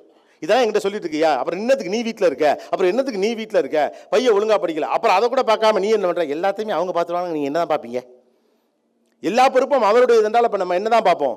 தயவு செய்து உங்கள் வெற்றியை வெளி உலகத்துக்கு அறிவியுங்கள். ஒரு தப்பும் கிடையாது. எந்த நிறுவனம் எல்லாம் தன்னுடைய வெற்றியை வெளி உலகத்திற்கு அறிவித்ததோ அந்த நிறுவனங்களே வாழ்க்கையில் தொடர்ச்சியாக வெற்றி பெற்றிருக்கிறது. அந்த துணிச்சல் இருக்கிறப்ப மட்டும்தான் அடுத்தவன் இன்ஸ்பயர் ஆகும். அடுத்தவன் இன்ஸ்பயர் ஆனாதான் அடுத்த லெவலுக்கு நம்ம போகணும் தோணும். இது சேஃப் ஜோன். எனக்கு ஒன்றுமே நடக்கலைன்னு சொல்லிகிட்டே இருக்குது, சேஃப் ஜோன். நான் சொல்லிட்டேன், இப்போ 10 கோடி ரூபா இந்த வருஷம் என்னோட டர்ன் ஓவர், 20 கோடி ரூபா என்னோட டர்ன் ஓவர், 500 கோடி ரூபா டர்ன் ஓவர் தெரியல. நான் 7 லெவலுக்கு சொல்கிறேன். 1000 கோடியெல்லாம் யார் டர்ன் ஓவர் இருக்கலாம். ஏன்னா கோயம்புத்தூர் போய் 5 கோடி 10 கோடிலாம் சில்லற காசு உங்களுக்கு ரைட்டு தானே? ஏதோ மெட்ராஸ்காரங்க ஏழையே தெரியாதனமாக சொல்கிறோம். உங்கள் லெவலுக்கு சொன்னால் மினிமம் 200 crores 300 crores சொல்லிட்டு போக வேண்டியதான். நான்லாம் குரோர்லாம் எழுதி தான் பார்ப்பேன். எத்தனை சைபர் வருது, 5ஆ 6ஆ? இதை சொல்லுங்கள். இதை ஏன் சொல்லணும்னு நான் சொல்கிறேன், உங்கள் மனதும் அப்போ தான் நீங்கள் உற்சாகம் அடையும். நான் வெற்றி பெறுகிறேன் என்று எனக்கு நான் தொடர்ச்சியாக சொல்லுவதன் வழியாக தான் அடுத்த நிலையை நோக்கி நான் போக முடியுமே ஒழிய நான் ஒரு தோத்தாங்க ஒளின்னு எனக்கே நான் சொல்லிட்டு இருந்தேன். நீங்கள் நினச்சிட்டு அது மனசில் போய் சேரான்னு சேரும். ஏன் ஒருத்தர் கெட்ட பேச்சு பேசுகிற பிள்ளைகளோட சேர விடாமல் பார்த்துக்கிறீங்க? 2 கெட்ட வார்த்தை தான் பேசினா என்ன, நீங்கள் பேசலையா நான் பேசலையா? அதையே கேட்டு பழகிறவன் கெட்டவன் ஆயிடுவான். நீங்கள் நம்புறீங்கல்ல? ரைட்டு தானே? Very simple. இங்கே எவ்வளோ பேர் கிரிக்கெட் பிடிக்கும்? தமிழ்நாட்டிலே இந்தியாவிலையும் கிரிக்கெட் பிடிக்காதுன்னு இருக்க முடியாது. கிரிக்கெட் யாருக்கெல்லாம் பிடிக்கும்? பிடிக்காதா? அப்படிலாம் சொல்லிட்டா இவ்வளோ பேர்லாம் எவ்வளோ காசு உலகத்திலே அதிகம் சம்பாதிக்கிறதே கிரிக்கெட் தான் பாஸ். சரி தானே? உலகத்திலே எல்லாரையும் விட அதிகமாக சம்பாதிக்கிறது கிரிக்கெட் தான்.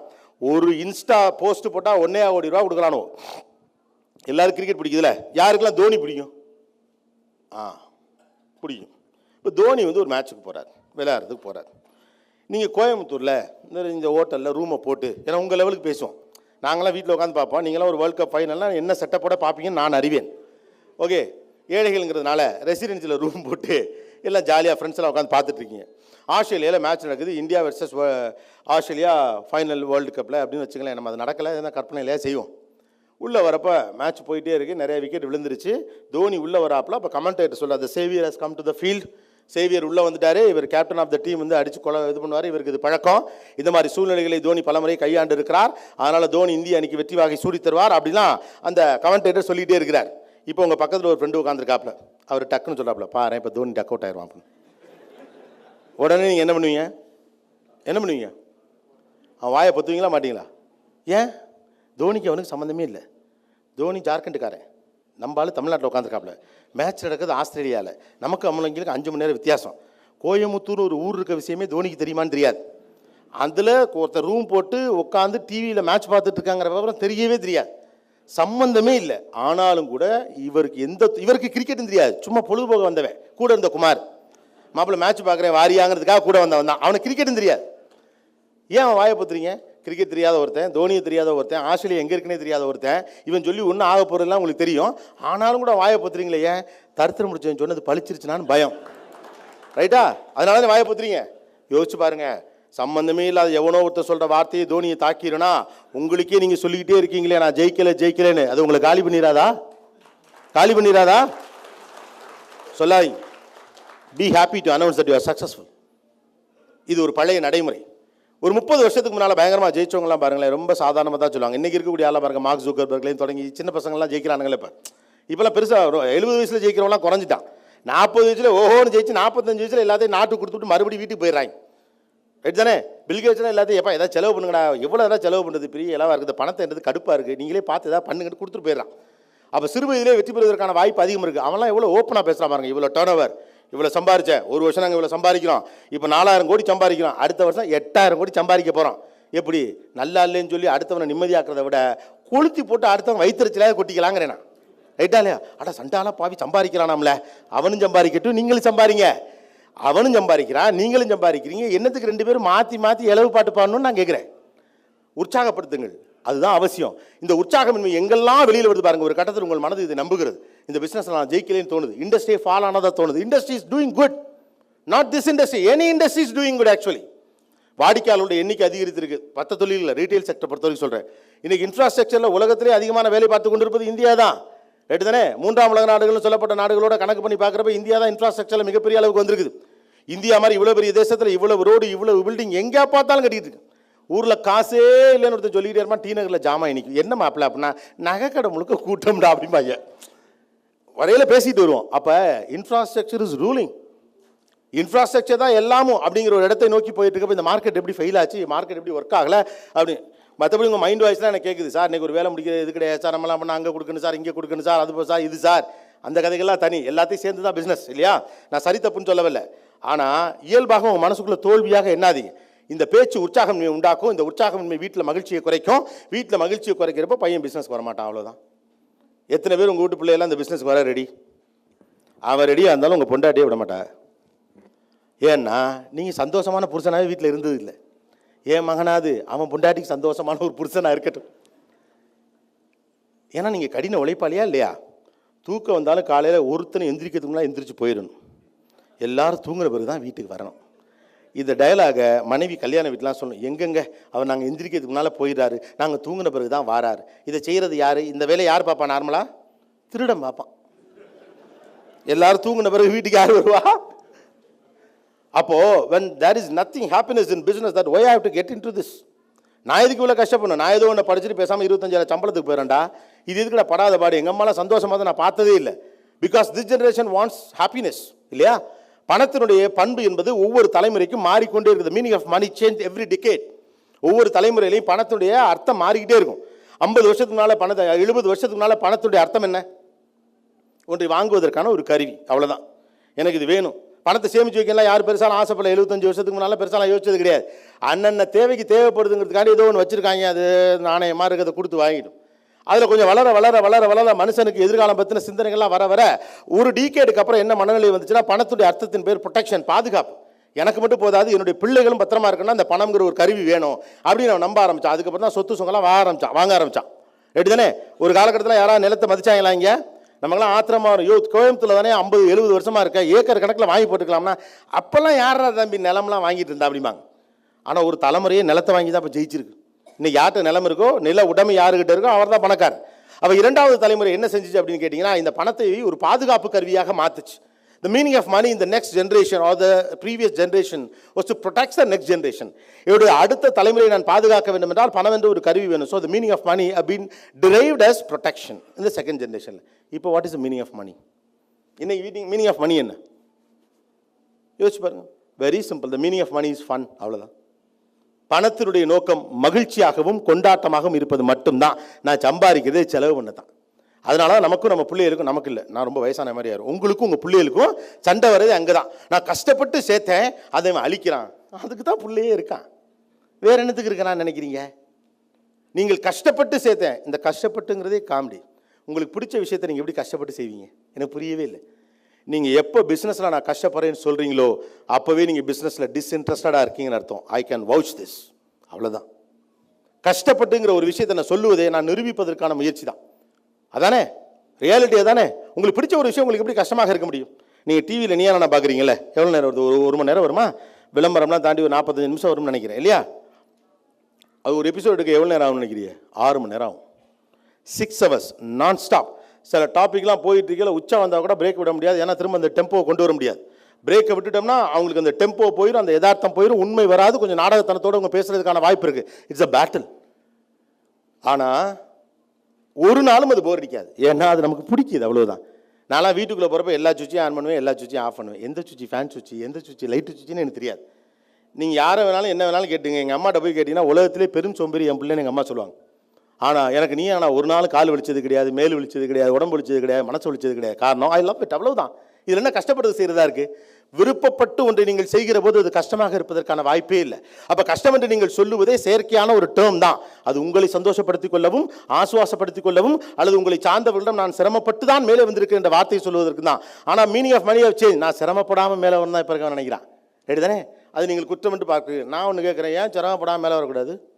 What wrong in that? ஒருத்தன் வேணும்னே கஷ்டப்பட்டு தான் மேலே வரணும்னு ஏதாவது இருக்கா? வேணும்னே பட்டினி கிடக்கணும்னு ஏதாவது இருக்கா என்ன? வாழ்க்கையின் பெருநோக்கம் வாழ்வது தான். The very purpose of life is living. வாழுதலின் நோக்கம் வாழ்வது தான். அதுக்கப்புறம் தான் மீதி எல்லாமே. அப்போ the meaning of money of change. நீங்கள் வீட்டுக்குள்ளே போயிட்டு இதே முகத்தோடு எப்பொழுதுமே இந்த பிஸ்னஸ் நல்லா இல்லை, கஷ்டமாக இருக்குது, நான் போராடுறேன், கஷ்டப்பட்டுட்டே இருக்கேன் நீங்கள் சொல்லிட்டு தான் நெக்ஸ்ட் ஜெனரேஷன் பிஸ்னஸ்க்குள்ளே வரமாட்டான், மறுபடியும் வேலைக்கு தான். ஆனால் உண்மையிலே இந்தியன் கம்யூனிட்டி பிஸ்னஸ்க்குள்ளே தான் வரணும். Business is an attitude. உண்மையிலே யோசிச்சு பாருங்க. நீங்களாம் இன்னைக்கு பிஸ்னஸ்ல எவ்வளோ இருக்கீங்க? நான் என்னதான் பேசினாலும் கூட பிஸ்னஸோட சேலஞ்சஸ் உங்க எல்லாருக்குமே தெரியும், எனக்கும் தெரியும். I know it well. Business has lot of challenges. அப்போ நீங்கள் ஏன் பிஸ்னஸில் இருக்கீங்க? உண்மையிலேயே நீங்கள் சேலஞ்சை ஃபேஸ் பண்ணுற ஒரு கேரக்டர், அதனால தான் பிஸ்னஸில் இருக்கீங்க. வாழ்வில் ஏற்ற இறக்கங்களை உங்களால் இயல்பாக கையாள முடியும். அந்த அறிவும் ஞானமும் கடவுள் உங்களுக்கு கொடுத்ததுனால தான் நீங்கள் பிஸ்னஸில் இருக்கீங்க. தோத்தாலும் ஜெயிக்க முடியுங்கடாங்கிற ஒரு பெரும் வைராக்கியம் உங்களுக்குள்ள இருக்கு, அதனால தான் நீங்கள் பிஸ்னஸில் இருக்கீங்க. அந்த கேரக்டரை வெளியில் காட்டுங்க, பொய் கேரக்டரை வெளியில் காட்டாதீங்க. அவ்வளோ மட்டும்தான் நான் சொல்கிறேன். Be a business man. Businessman is a role model, is an inspiration to someone else. Right தானே? எல்லாரும் பிஸ்னஸ் உங்களை சூஸ் பண்ணாது. இந்த சாமி கூப்பிட்டு பார்க்கும்பாங்களே, எல்லாரும் எல்லா சாமியும் எல்லாரும் பார்த்துட முடியாதுலாம் சொல்லுவாங்க. கடவுள் அனுக்கிரகம் இருந்தால் தான் அந்த சாமி நீங்கள் பார்க்க முடியும்னு சில சாமிகள் எல்லாம் சொல்லுவாங்கல்ல. அது மாதிரி பிஸ்னஸ் உங்களை சூஸ் பண்ணும். எல்லாரும் பிஸ்னஸ் சூஸ் பண்ணலையே. நீங்கள் பிஸ்னஸை சூஸ் பண்ண நினைக்கிறீங்க, ஆனால் பிஸ்னஸை சூஸ் பண்ண பல பேர் ரிட்டர்ன் ஆகிட்டான். பிஸ்னஸ் அவனை சூஸ் பண்ணலை. ஒரு பிஸ்னஸ் மேனாக இருக்கிறதுக்கான சில கேரக்டர்ஸ் இருக்குல்ல, அந்த கேரக்டரைசேஷன் யார்கிட்ட இருக்கோ அவன் தான் பிஸ்னஸில் தொடர்ந்தே இருக்க முடியும். அந்த கேரக்டரைசேஷன் இருக்கவே ஸ்பெஷலான பர்சன் தான். ஸ்பெஷலான பர்சன் ஏன் உங்களை கீழ் தள்ளிக்கிறீங்க? மேலே தூக்கிட்டு வாங்க, அதான் reality. Accept yourself that you are a special person. Then only the society will accept you are a special person. உண்மையே இல்லையா? இல்லைன்னா நீங்கள் பிஸ்னஸ் எப்படி நீடித்திருக்க முடியும்? வாழ்க்கையில் ஏற்ற இறக்கங்களை 6 வருஷத்துக்கு ஒரு தடவை 10 வருஷத்துக்கு ஒரு பார்க்குறப்ப தாங்கிக்க மாட்டேங்கிற மாச்சம்பளத்துக்காரன். ஒரு 10,000 ரூபாய் வர வேண்டிய இன்க்ரிமெண்ட்டில் 8,000 ரூபாய் தான் வந்துச்சுன்னு சொன்னால் இடிஞ்சு போயிருது மனசு. ஏன்னா அதை வச்சு திட்டம் இருக்குது ஒரு மாச சம்பளக்காரனுக்கு. ஆனால் 10 கோடி ரூபா பண்ணிக்கிட்டு இருந்த இடத்துல 20 கோடி ரூபா நட்டம்னா கூட 3 மாசத்துல எந்திரிச்சு நிற்கிறான் ஒரு business man. How it happen? It's an attitude. Carry it attitude. அவ்வளோதான் நான் சொல்கிறேன். இப்படிப்பட்ட ஆள் உண்மையிலே அப்போ எப்படி பேசணும்? இப்படிப்பட்ட ஆள் அப்படியே பேசுவான்? அப்படி தாண்டா இருக்கும் பிஸ்னஸ்னா. விழுந்தா தாண்டா எந்திரிக்கலாம். எங்கே விழுகிறங்கிறது முக்கியம் இல்லடா, எழுறமா இல்லையாங்கிறதாண்டா முக்கியங்கிறதானே பிஸ்னஸ் மேன் கேரக்டர். அப்படியே வேண்டா வெறுப்பா பிள்ளையை பற்றி காண்டாமிருகன் பேர் வச்ச கதையை சோகமாக ஒரு மூஞ்சி வச்சுக்கிறீங்க. வாய் நீங்களே உங்களுடைய உண்மையான மனநிலைக்கு எதிரான ஒரு மனநிலையை பிரதிபலிப்பீங்கன்னா இந்த மைண்டு கன்ஃபியூஸ் ஆகாதா? நீங்கள் உண்மையிலே வைராக்கியமானவரா இல்லை பலகீனமானவரா? உண்மையிலே நீங்கள் வைராக்கியமானவராக இருக்கிற காரணத்தினால தான் ஒரு பிஸ்னஸில் சஸ்டெயின் பண்ண முடியுது. அப்போ அந்த பிஸ்னஸில் சஸ்டெயின் பண்ணுறதுக்கான காரணமான வைராக்கியத்தை நீங்களாவே ஏமாற்றிக்கிறீங்க. உங்களுடைய அற்புதமான குணங்கள் எல்லாவற்றையும் இந்த பொய் தகவல்கள் வழியாக நீங்கள் முறியடித்து கொண்டு இருக்கிறீர்கள். இந்த அற்புதமான குணாம்சங்கள் இருக்குல்ல, sustainability, adjusting to situation, accustoming the issues, pressure handle பண்ணுறது, பிரச்சனையை கையாளுவது, கடன் வாங்க பயப்படாமல் இருக்கிறது, வாங்கின கடனை பயப்படாமல் அடைக்கிறது, ஜெயிச்சிட முடியுங்கிற நம்பிக்கையோட சொத்தை விற்கிறது, இதெல்லாம் ஒரு சாமானியம் பண்ணவே மாட்டான். இருக்கிறத காவாந்து பண்ணிக்கொண்டு ஓடி போயிடுவான் இல்லையா? பயம் வந்துடும். ஆனால் பிஸ்னஸ் மேன் பயப்படவே மாட்டானே. யோசிச்சு பாருங்க. வீட்டுக்குள்ளே சாப்பாட்டுக்கு வழி இருக்காது, வெளியில் இன்வெஸ்ட்மெண்ட்டுக்காக 5 கோடி ரூபா கடன் வாங்குவான். எவனுக்கு வரும் இந்த தில்லு? கடன் வாங்குறது தப்பு சரிங்கிற அடுத்தது. அப்போ அந்த தில்லு இருக்கவன் அந்த கேரக்டராகவே வெளியிலையும் இருங்க. நீங்களே உங்களை தொடர்ந்து ஏமாற்றிட்டே இருக்காதீங்க. இப்போ என்ன ஆகிடும்னா அந்த தில்லு போயிடும், பயம் போயிடும். ஐயோ பயம் வந்துடும், நம்ம ஜெயிக்க முடியுமா ஜெயிக்க முடியாது, சந்தேகம் இல்லாமல் இருப்பதான் பிஸ்னஸோடைய first quality. Businessman need to be like a kid அப்படின்னு சொல்கிறான். ஒரு குழந்தையை போல் தன்னுடைய ப்ராஜெக்டை தன்னுடைய செயலை அவன் நம்பணும். குழந்தைங்க எப்படி நம்பாங்கன்னு பார்த்துறீங்களா? அவங்களுக்கு வேற்று வெறுப்புகள் அல்ல, தோல்வி பற்றி அவங்களுக்கு எந்த பாயிண்ட் ஆஃப் வியூமே இருக்காது. தோப்பமானவங்க யோசிக்கவே மாட்டாங்க, ஜெயிக்கணும்னு மட்டும்தான் யோசிப்பாங்க. நீங்களுமே அதை கடந்து தான் வந்திருப்பீங்க. எல்லா பிள்ளையும் அப்படி தான் வந்திருக்கு. எல்லா பிள்ளையும் ஜெயிப்பதை பற்றி மட்டும் தான் யோசிச்சு வந்திருக்கு. அதுதான் பிஸ்னஸ் மேனுடைய குணம். ஒரு பிஸ்னஸ் மேன் கிட்டு மாதிரி, ஒரு குழந்தையை போல, ஒரு சைல்டு போல தான் இருக்கணுங்கிறான். வீட்டுக்கு பக்கத்தில் ஒரு மரம் இருக்கும். நீங்களே இந்த அனுபவத்தை வாழ்க்கையில் கடந்திருப்பீங்க. வீட்டுக்கு பக்கத்தில் ஒரு மரம் இருக்கும். அதில் ஏற நீங்கள் பலமுறை முயற்சிப்பீங்க, ஏறி விழுவீங்க. அடி விழுகும். அடி விழுந்ததோட பத்தாது, அந்த அடி கூட தேவையில்லைங்கிற அளவுக்கு வீட்டில் அடிப்பாங்க. ஏறாதுன்னு சொன்னால எத்தனை தடவை உனக்கு சொல்கிறது அறிவு இல்லையான்னு. ஏற்கனவே முட்டியில் ரத்தம் வந்துருக்கு, அவங்க மூஞ்சியில் குத்திக்கிட்டே இருப்பாங்க. மறுபடியும் ஏறுவோம், மறுபடியும் அடி விழும். முதல் நாள் அம்மா அடித்தா மறுநாள் அப்பா அடிப்பாங்க, முறை வச்சு அடிப்பாங்க, வாரத்துக்கு ஒரு ஆள் அடிப்பாங்க. வீட்டில் அப்பெல்லாம் நிறைய பேர் இருந்ததுனால பொழுதுபோக்காக அடிப்பாங்க. ஆனால் ஒரு நாள் அந்த குழந்தை அடுப்படியில் அம்மா வேலை பார்த்துட்டு இருக்க அந்த கிளையில் மேலே ஏறி இந்த கிளையிலேருந்து கூப்பிடும், அம்மா ஏறிட்டம் பாரு அப்படிங்க. ஏன்னா குழந்தைக்கு தோக்கிறத பற்றி எந்த பாயிண்ட் ஆஃப் வியூவும் கிடையாது, அதுக்கு ஜெயிக்கிறத பற்றி மட்டும்தான் கவலை. எல்லா மனுஷனும் ஜெயிக்கிறத பற்றி கவலைப்படுவோம். நீங்கள் தொடர்ச்சியாக உங்களுக்குள்ள நெகட்டிவ் இன்ஃபர்மேஷன்ஸை பாஸ் ஆன் பண்ணிக்கிட்டு இருக்க தோற்று போயிடுங்கிற பயம் வரும். ஜெயிக்கிறதே தோக்காமல் இருக்கிறதுக்கு நினச்சிட்டிங்கன்னா வேதனை, கஷ்டம்ல. ஜெயிக்கிறதுக்காக ஜெயிக்கணுமே ஒழிய தோக்காமல் இருக்கணுங்கிறதுக்காக ஜெயிச்சிட்டாலே பயம் வந்துடும். அது உண்மையிலே ஒரு பிஸ்னஸ் மேனோட கேரக்டரே கிடையாது. இந்தியா இன்னைக்கு நேற்று இல்லை, எல்லா காலத்துலையும் பிஸ்னஸில் ஜெயிச்சிச்சு. இன்றைக்கி அது காசு இருக்குது, ரைட்டா? இன்றைக்கி அது காசு இருக்குது, டெக்னாலஜி இருக்குது, ஆள் அம்பு ஆயுதம் அத்தனையும் வச்சுருக்கோம், ஜெயிக்கிறோம். ஒன்றுமே இல்லாதப்போ கூட உலகம் முழுக்க தமிழன் வாணிபம் செய்தான். எப்படி முடிஞ்சு? கன்விக்ஷன். போகிற இடத்துல திரும்ப உசுறு வருமானு தெரியாது, திசை தெரியாத படகுகளில் உலகம் முழுக்க வாணிபம் செய்ய ஒரு சமூகத்தால் ஏன் முடிஞ்சிச்சு? எதனால் முடிஞ்சிச்சு? இங்கே இருக்கக்கூடிய நொய்யலாறு தெரியுமா? நொய்யலாறுலேருந்து ரோம் வரைக்கும் பாதை இருந்துச்சான். நம்ப முடியுதா? நொய்யலாற்றை மீட்போம்னு இப்போ அங்கே இருக்கக்கூடிய எல்லாத்தையும் சரி பண்ணிக்கிட்டு இப்போ தான் கொஞ்சம் ரெடி பண்ணுறாங்க, 10 வருஷமா இல்லையா? நொய்யலாற்றிலிருந்து நேரடியாக ரோம் வரைக்கும் கனெக்ஷன் இருந்திருக்கு. அது ஆறாக போய் கடல் வழியாக போய் அதுக்கான பேசேஜ் இங்கேருந்து ரோம் வரைக்கும் வணிகம் பண்ணியிருக்கான். ஒரு டெக்னாலஜி இல்லாதப்ப கன்விக்ஷன், ஜெயிக்க முடியுங்கிற நம்பிக்கை. அப்போ அந்த ஆட்டிடியூட் இருக்கக்கூடிய ஒரு ஆள், அந்த ஆட்டிடியூட் இருக்கக்கூடிய ஒரு ஆளாகவே நீங்கள் இருங்கள். ஏன் உங்களுக்கு பிடிச்ச ஒரு ஹீரோ அடி வாங்குறத உங்களால் தாங்கிக்க முடியல? ஒரு சினிமாவில் ரஜினிகாந்த் 3 தடவைக்கு மேலே அடிச்சிட்டாங்கன்னா ஒத்துப்பீங்களா? கடுப்பாயிராது? 3 டைம்ஸ் தான் மேக்ஸிமம். நம்ம சண்டையை சின்ன வயசில் அப்படி தான் போனோம். 1 நம்மளும் எண்ணுவோம், அவனை திரும்ப அடிக்கவே முடியாது நம்மளால. அவன் 4 அவன் நம்மளை தான் அடிப்பான். ஆனாலும் ஏன் என்றோம்? ஏன் ரஜினிகாந்த் அடி வாங்க மாட்டார்? Is a super hero, right தானே? அப்போ உங்கள் மனசையும் ஒத்துக்கல?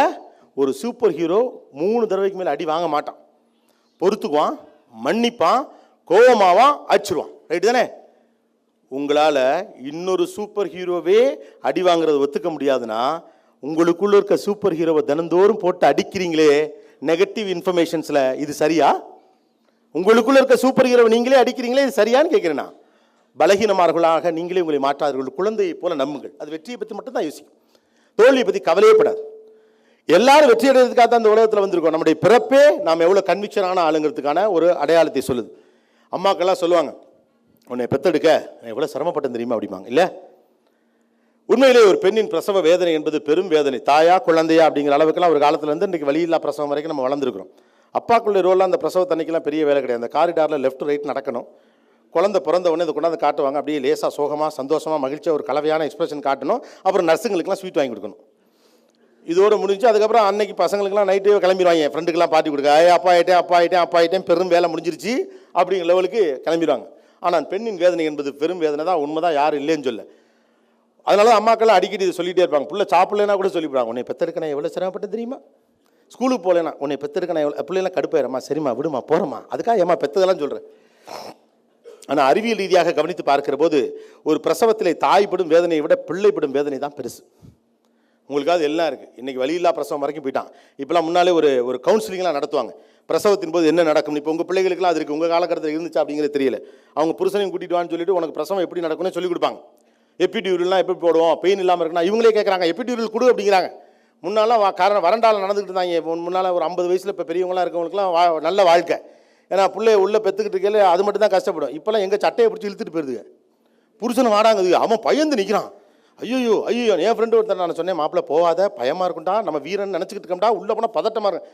மாப்பிள்ளை இன்னும் மாப்பிள்ளை எப்படி பேசுகிற அப்படின்னு இவர் உள்ளே போனாப்பில்ல. நான் சொன்னேன் வேணாம், சொன்னா கேளு, அது உன் ஒய்ஃபும் கூப்பிடலை, கூப்பிட்டா கூட பரவாயில்ல, நீ பேசாம வில்லன்னு. என்ன மாப்பிள்ளை, நான்லாம் யார் தெரியுமில்ல, ஊரில் என்ன பண்ணுவேன் தெரியுமில்ல. 5 நிமிஷம் உள்ளே ஸ்ட்ரெச்சரை தூக்கிட்டு ஓடனா பதறி போனோம். பார்த்தா இவனை தூக்கிட்டு ஓடியாடுறாங்க வெளியில். அந்த பிள்ளை ஹேன்னு கத்தி ஹேன்னு கூப்பிட்டு சுருண்டு ட்ருட்டுன்னு விழுந்தவன் தான். அது பிள்ளையை தூக்கிட்டு வந்து எழுப்புது, என்னங்க எந்திரிங்க, ஏங்க நான் தான் உங்களை வரவேணான்னு சொன்னேன், இது மாவீரன் அவ்வளோ. ஆனாலுமே உண்மையிலே ஒரு பிரசவத்தின் போது பெரும் சிரமத்தையும் கஷ்டத்தையும் சந்திக்கிற ஒரு குழந்தை தான். ஏன்னா உங்களுக்காவது வெளியில் கணவர் இருக்காரு, மருத்துவம் இருக்கிறது, நல்ல ஆஸ்பத்திரி இருக்கிறது, ஆப்ரேஷன் பண்ணிக்க முடியும், அல்லது வழியில்லா மருத்துவம்னு இருக்குது, மருத்துவம் பெரிய அளவுக்கு வளர்ந்துருக்கிறது, குழந்தையும் தாயையும் பத்திரமா பார்த்துக்கிற அளவு we need a more protection measures now. ஆனால் ஒரு குழந்தைக்கு இது எதுவுமே கிடையாது. யோசிச்சு பாருங்க, அது பாட்டு ஜாலியாக வயிற்றுக்குள்ள சரன்னு சுற்றிக்கினே இருந்துச்சு. ஒரு நல்ல வார்ம் வாட்டர் ஜல்லுன்னு சுற்றிக்கிட்டே இருந்துட்டு, இவங்க பிக் பாஸ் பார்த்தா அதுவும் பார்க்கும், இவங்க பாட்டு கேட்டால் அதுவும் கேட்கும். ஏதாவது பசினா எட்டி வயிற்ற வச்சோடனே பாப்பா கேட்குன்னு இவங்களே சாப்பிட்டுப்பாங்க. அதுக்கு யார் அப்பான்னு தெரியாது, யார் அம்மானு தெரியாது, வெளியில் எவன்லாம் இருக்கான், எந்த சொந்தக்காரன் நமக்கு எதிரி, எந்த சொந்தக்காரன் நம்ம பணக்கார விட்டு பிள்ளையா ஏழை விட்டு பிள்ளையா, நம்ம ஊரில் வெயில் அடிக்குமா அடிக்காதா, கோயம்புத்தூரா சென்னையா, இல்லை ஊட்டியில் பிறக்கிறோமா, இல்லை மனுஷர் இல்லாத ஏதாவது ஊரில் தனியாக அவங்க வந்து மாட்டிக்கிட்டப்போ பிறக்க போகிறோமா, வெயில் மழை காற்று சூரியன் எதுவும் தெரியாது. மூளை முழுசாக மூடி இருக்காது. அப்படியே காலெலாம் பிடிச்சி இழுப்பாங்க நேராக்குறது இல்லையா, பிள்ளைகளை தலையில் பிடிச்சி தொங்குவாங்க, இப்படி பிடிச்சி தொங்க விடுவாங்க, அப்பாக்கெல்லாம் வெளில போட்டுருவாங்க பயப்படுவாங்கன்னு சொல்லிட்டு. அப்போ எந்த சப்போர்ட்டும் கிடையாது, ஆள் பலம் கிடையாது, இந்த உலகத்துக்கு யாருக்காக பிறந்திருக்கோம் எதுவுமே தெரியாது, நான் என்ன பண்ணுறேன்னு அதுக்கு தெரியாது. ஆனால் அந்த குழந்தை ஒரு புஷ் கொடுக்குது பாருங்க, தான் வெளியே வருவதுக்கு போராடுது, வரையில் கழுத்து மாட்டாமல் வருது, மாற்றினாலும் அந்த குழந்தை உந்தி வெளியில் வருது. எந்த விதமான உதவியும் இல்லாத போது உங்களுக்கு வெளியில் அவ்வளோ பேர் இருக்காங்க, நர்ஸ் இருக்காங்க, ஏதாவது ஒன்றா டக்குன்னு பார்த்துருவாங்க செஞ்சுருவாங்க, நீங்கள் புஷ் புஷ்னு கத்துறீங்க, கத்துவாங்க கமான் புஷ் அஷு புஷ் புஷ்மாங்க. ஆனால் குழந்தை வெளியில் வர்றதுக்கு நீங்கள் எடுத்த முயற்சியை விட இந்த உலகத்தை பார்க்கணுன்னு குழந்தை எடுத்த முயற்சி தான் உலகத்திலே அதிகம். அம்மாவின் பெரும் சிரமத்தை விட படும் சிரமம் பெருசு. உண்மையிலே நீங்கள் நான் எல்லாருமே அப்படி தான் வந்திருக்கோம். இந்த தடைகளை தாண்டி வருவது தான் மனித இயல்புடைய பிறப்பே. இந்த உலகத்தில் நமக்கு எதுவுமே ஆதரவாக இல்லை. இப்போ இந்த உலகத்தில் நமக்கு என்ன நடக்கும்னே இப்போ தெரியாது. இந்த உலகத்தில் நமக்கு ஆலம்பாயுதம் இருக்கான எதுவுமே நமக்கு தெரியாது. ஆனால் இது எல்லாமும் இல்லாத போதுமே குழந்தைகிட்ட ஒரு கன்விக்ஷன் இருந்துச்சு. அந்த கன்விக்ஷன் தான் எதுவுமே இல்லாட்டி என்னால் ஜெயிக்க முடியுங்கிற கன்விக்ஷன் தான், யார் துணையும் இல்லாட்டி நான் மேலே வர முடியுங்கிற கன்விக்ஷன் தான் ஒரு பிஸ்னஸ் மேனோட கன்விக்ஷன். எல்லா மனுஷனும் அப்படி தான் பிறந்து வர்றோம். காலப்போக்கில் இந்த உலகம் பயமுறுத்திடுது, அங்கே போகாத இங்கே வராத, அதை செய்யாத இதை செய்யாத, இது செஞ்சால் அழிஞ்சு போயிடுவோம், அது செஞ்சால் மேலே வந்துடுவோம், இப்படி குழப்பி எல்லாரும் பயமுறுத்துறான். குழந்தை பயப்படாது. அதனால் இனிமேல் பிள்ளைகிட்ட உன்னை பெற்றெடுக்க எவ்வளோ சிரமப்பட்டு தெரியுமான்னு சொல்கிறதுக்கு முன்னால் யோசிங்க. அந்த குழந்தைக்கு தெரியாது, அதனால சொல்லிவிடும், நான் வெளியே வர எவ்வளோ சிரமம் பண்ண தெரியுமா, முக்குன்னு கத்துனாங்களே பக்கி நீ முக்குனியா அப்படின்னு கேட்காத குழந்தை ஒரு நாள் கேட்டதே கிடையாது. இந்த கன்விக்ஷன் எல்லா மனுஷனும் கன்விக்ஷனோட தான் வர்றான். ஆனால் இடைப்பட்ட காலத்தில் அவன் சந்திக்கக்கூடிய அனுபவங்கள், அவனுடைய வளர்ப்பு முறை, அவனுடைய வாழ்க்கை, இதெல்லாம் அவனுடைய கன்விக்ஷனை கொஞ்சம் கொஞ்சமாக கில் பண்ணி ஒரு கூட்டத்தை ஒதுக்குது. அதில் மிஞ்சி பிறந்தப்போ ஒரு கன்விக்ஷனோட இருந்தான் பாருங்க, அவன் தான் நீங்கள்லாம். இந்த பிஸ்னஸ் மேன்லாம் யாரு பிறந்தப்போ ஒரு கன்விக்ஷன் இருந்துச்சுல, அந்த கன்விக்ஷனோட வந்து my personal humble request to you people, keep that conviction with you. Don't tell negative information to your self. உங்களுக்கே நீங்கள் தொடர்ச்சியாக நெகட்டிவ் இன்ஃபர்மேஷனை சொல்லிக்கிட்டே இருக்காதீங்க. நீங்கள் ஒரு கடினமான உழைப்பாளி என்று பெயர் எடுப்பதன் வழியாக நீங்கள் வெற்றி அடைந்து விட முடியாது. உங்களுடைய கடின உழைப்பை நீங்கள் பிளான் பண்ண வேண்டிய அவசியம் இருக்குது. நேரத்தை மிச்சம் பண்ணி பணக்காரனாக வேண்டியிருக்கு. 10 ஆண்டுகளாக பழகி போன இந்த மூளையை வைத்துக்கொண்டு அடுத்து என்ன செய்ய வேண்டும் என்று யோசிக்க வேண்டிய அவசியம் இருக்கிறது. அப்போ கடின உழைப்பு தான் இந்த உலகத்துடைய ஆக பிரதானம் என்ற கொண்டாட்டத்திலிருந்து வெளியே வந்து what is your balance sheet speaks matter. So ஃபர்ஸ்ட்லேருந்து மறுபடியும் வருமா, நீங்கள் நீண்ட காலமாக நம்பிக்கொண்டிருந்த கடின உழைப்புக்கு எதிராக நான் இந்த கருத்தையும் சொல்ல, உங்கள் கடின உழைப்பு திட்டமிட்டதாக இருக்க வேண்டும் என்று சொல்கிறேன். கடின உழைப்புக்கு பின்னால் இருக்கக்கூடிய உளவியல் ஒன்று இருக்குது. அது என்ன பண்ணுது அப்படின்னு கேட்டோம்னா, நம்ம தோல்வி அடைஞ்சாலும் கூட நம்மளை சமாதானப்படுத்திக்கிறதுக்கான ஒரு உத்வேகத்தை தந்துரு. தயவு செஞ்சு உற்சாகமின்மைக்கு வழிவகுக்கக்கூடிய இந்த எண்ணத்திலிருந்து வெளியே வாருங்கள். 3வது, உங்கள் வெற்றியை உலகுக்கு அறிவிக்க பயப்படாதீர்கள், அப்பொழுதுதான் நீங்கள் அடுத்த இடத்திற்கு செல்ல முடியும். 4வது, எல்லாவற்றையும் செய்ய யாருக்கு நேரம் இருக்கிறதோ அவன் தான் பிஸியானவனாக இருப்பானே ஒழிய எதையுமே செய்ய நேரம் இல்லைன்னு சொல்கிறவன் திட்டம் இல்லாதவன் என்று தான் அர்த்தம். 5வது முக்கியமான விஷயம், உங்களுடைய பாசிட்டிவான விஷயங்களை நீங்கள் வீட்டுக்குள் சொல்லுகிற போது தான் உங்கள் மனசுக்கும் தெம்பா இருக்கும், வீட்டுக்கும் தெம்பா இருக்கும். 6வது, ஒரு பிஸ்னஸ் தான் உங்களை தேர்ந்தெடுத்திருக்கு, நீங்கள் பிஸ்னஸை தேர்ந்தெடுக்கலை. பிஸ்னஸை தேர்ந்தெடுத்த எல்லாரும் பிஸ்னஸில் இல்லை. அப்போ ஒரு கன்விக்ஷன் இருக்க மட்டும் தான் பிஸ்னஸில் இருக்க முடியும். உங்கள் இயல்பான குணமே அதுதான். அந்த குணத்தோடு ஒட்டி பழக முயற்சி செய்யுங்கள். 7வது முக்கியமான விஷயம், நெகட்டிவிட்டி நீங்கள் எந்த அளவுக்கு உள்ள தண்டீங்களோ அந்த அளவுக்கு உங்களுடைய அவுட்புட் குறைஞ்சிடும். Don't keep negativity yourself. ஏன்னா நெகட்டிவிட்டி உங்களை என்ன பண்ணணும்னு உங்களுக்கே தெரியும். நல்ல தகவல்களை ஊருக்கு சொல்லுங்கள், உங்களுக்கும் சொல்லுங்கள்.